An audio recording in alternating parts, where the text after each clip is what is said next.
So, Pero ano yung totoo bang nangyari sa'yo yun? O Nakagat ka ng pinipick aso? up line mo lang yung, may alam ka ba sa rabies? Hindi, Kasi nakagat pwede ka po namang talaga mag-internet. Nakagat po Saan ka talaga ako nakagat? sa labi po. Sa labi? Nung aso ko po. Huwag ka nakikipag-date sa aso. Diyos ko, nakagat ka tuloy sa labi. Di, baka malambing lang aso niya. Hindi, gano'n kasi syempre pag hinahalik. Malambing na yung aso, namili sa labi talaga.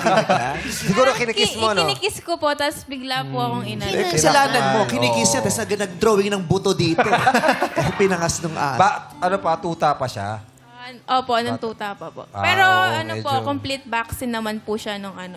Nag-ano lang po ako. Complete vaccine except for anti-rabies. Yari, yun pa yung nakalimutan. O, hindi, So, kailangan hindi ka naman talaga. na-rabies nun. Pero bakit siya yung chinat mo? Ba't hindi mo nalang i-google? Oo nga. Gusto mo ding chumika. Feeling ko. Feeling ko. Anak. Saan ba kayo na. nagchat-chat? Saan kayo nagchat-chat? Sa messenger po. Messenger. So, nakikita mo talaga yung profile niya. Nung nagbenta po siya ng dog, in-stock ko po siya. Tapos doon ko po nakita yung itsura po niya. Ini-stock pa niya. Sus. Yung aso ba talaga ang gusto mo? pero ano, talagang pa-aura ka na rin nun. Yung totoo, no judgment. Nung pagtapos ko po siyang i-stock. Pero nung chinat ko siya sa dog, di ko pa po nakita yung profile niya po. Pero nung pagtapos ko po siyang i-chat, doon po ako nagka-interest po. Bago pa yung rabies. Opo. So nung chinika mo siya about rabies, may bet ka na nun. So dumadamobs din ng mga girls. Oo. I think it's okay. It's just Oo. fair. Oo, karapatan naman ng mga babae yun, di ba?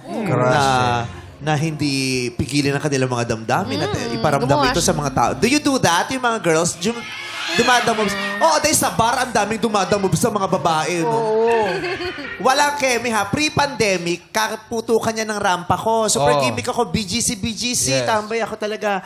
Noong mga panahon na yon, ang dami talaga mga boys na maaligid. Pumaporma yung mga babae, mga lalaki.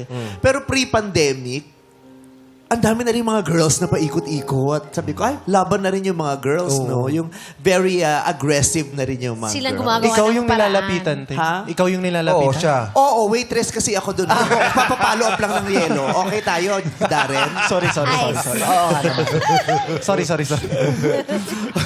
Oo, makikita ko yung mga babae, jikot-jikot din. Tapos, bakit sila ikot ng ikot? Sabi, On the prowl. Umaawra na rin daw yung Naghahanap mga girls. Yes. Nagdi-display. Ano na, kumbaga, Equal. pantay na ang mundo. Oo. Lalaki lang. Normal na yun sa society ngayon. Yes.